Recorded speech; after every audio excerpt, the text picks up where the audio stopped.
A brand new 40-foot trawler can shed $50,000 in value before it ever needs its first oil change. No storm hit it, nothing under the hood quit. The market simply moved on while that boat sat on a dealer's dock waiting on a buyer who never walked up. Take a slow lap around almost any marina this spring and you'll start spotting them. Brand new trawlers up on the stands or tied off at the far end of the dock. The plastic wrap gone dull and brittle in the sun, a for-sale pennant that hasn't twitched in weeks. Nobody circling, nobody reaching for a checkbook, and every month one of those boats sits. It quietly costs somebody money they are never getting back. Here's who nobody warns you about. There's a fellow working the new boat row with a financing brochure already half filled out, and his whole job is to steer you right past the good used boats and put you on the shiny one with the payment plan. More power, more chrome, less money down this month.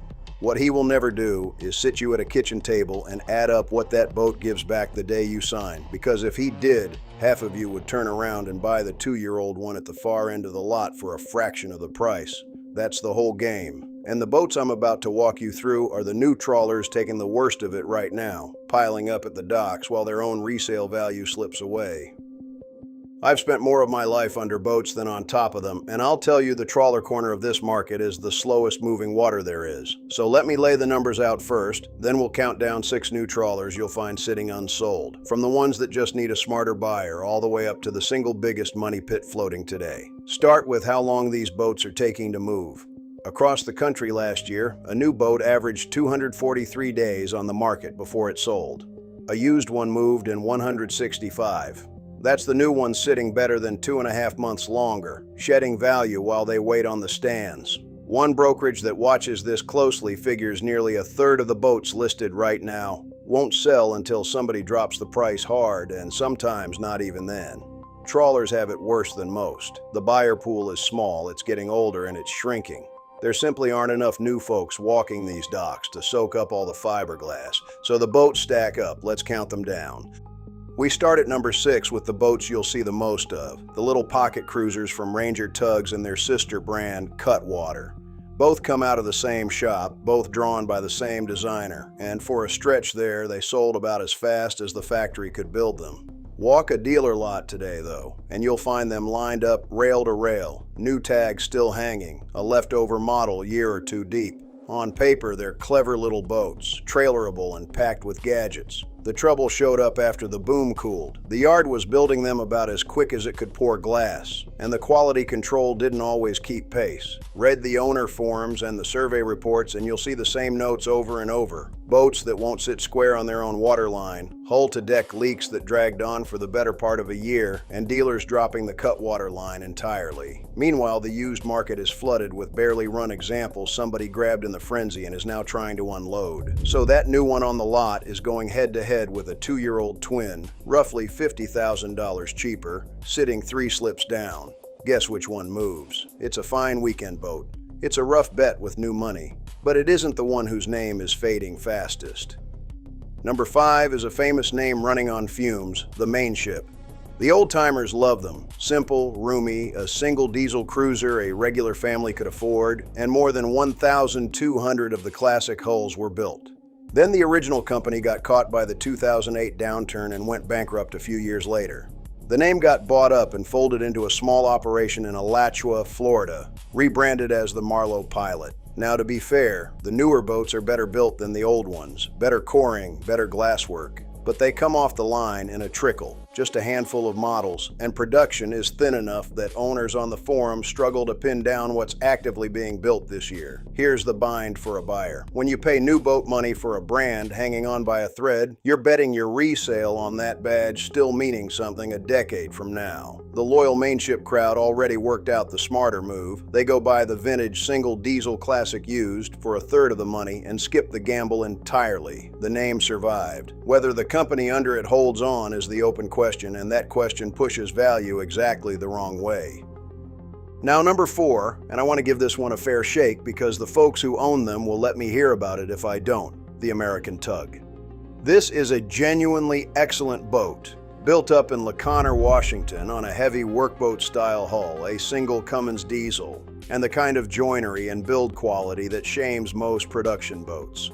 They come with a 10-year warranty that covers blisters and workmanship, and the outfit was solid enough that Katie Krogan bought them in 2023. So why is a good boat sitting on a list of trawlers that don't sell? Because of the math, not the boat. That little yard turns out somewhere between 6 and 10 boats a year. That's the whole run. Order a new one and you'll hand over north of $1 million for the bigger models. And then, when it's your turn to sell, that same tiny build works against you. Hardly any change hands, so the resale market is thin. And a thin market means your boat can sit a year waiting on the one buyer who wants your exact layout. So here's the honest play, and it's the same one the smart money already runs. Let the next owner order the new one and absorb that first brutal year of depreciation.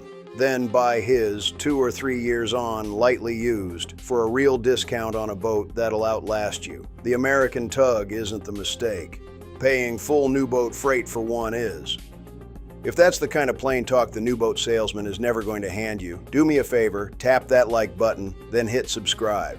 I put out a couple of these every week, sometimes more, so there's always another boat on the way. Now let's get to the 3 I'd think the hardest about before I signed anything. Number 3 is the one you'll see at nearly every marina you walk, the Beneteau Swift Trawler. It's the volume seller that put a whole generation of cruisers onto a fast, comfortable ride.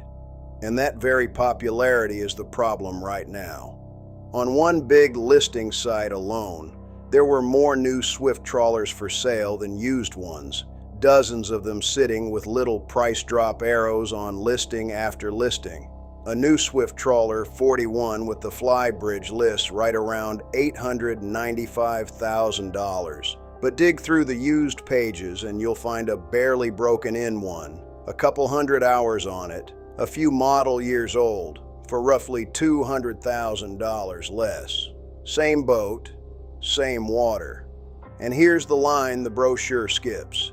These ride a semi-planing hull on twin diesels, so when you push them up to the speed they're sold on, they'll drink fuel like a boat half again their size.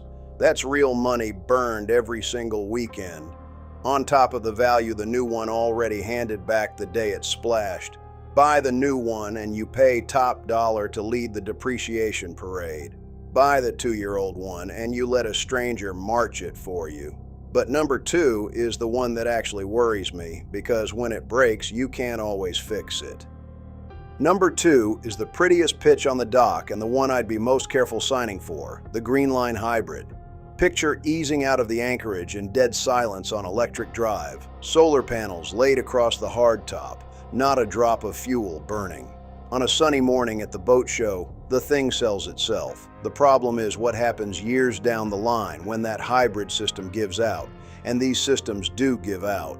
The battery packs are good for maybe 8 to 10 years, then they're a pricey replacement. The hydraulic clutches on the drive have been a known sore spot. A rebuild some owners have had to do more than once. And here's the gut punch. On the older, discontinued models, the builder over in Slovenia has, by owners' own accounts, largely walked away from support.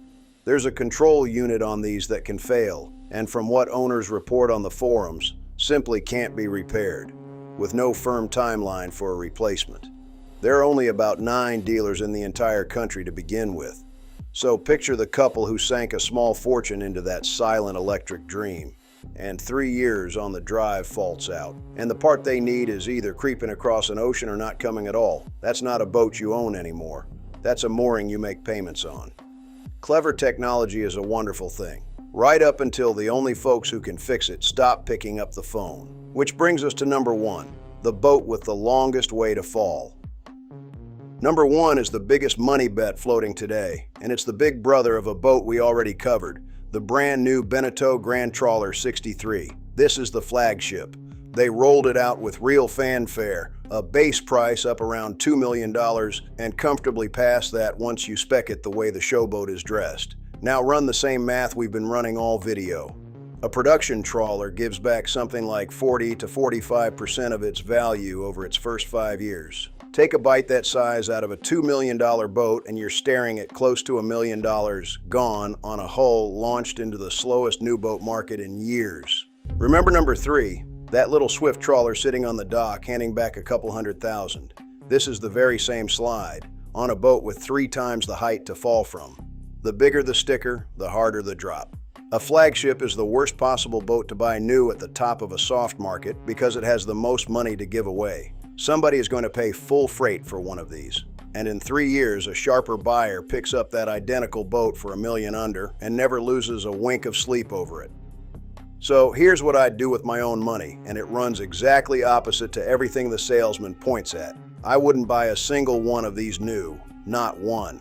I'd let the next fella take the opening loss, and I'd head for the older boats parked down at the far end of the lot.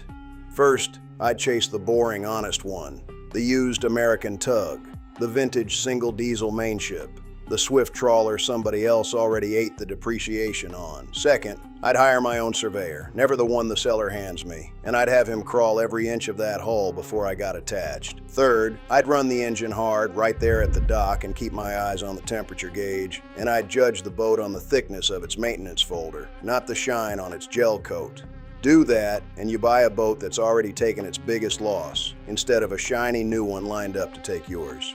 Everything I know about buying a boat that holds its value, I put in one place, my playbook, Boats Worth Buying. It's about how to buy, own, and sell any used boat without sinking your savings. The link is below. It costs less than 1 hour of a surveyor's time. Now there's a flip side to every bit of this, because for every new trawler bleeding money at the dock, there's an older one 2 slips down that barely gives up a dime. The handful of trawlers that hold their value while everybody else's boat rots at the pier. That's the one I'd watch next, and if you subscribe, you won't miss it when it drops. Until then, don't let anybody hurry you off that dock. The right boat at the right price will still be there after you've done the math.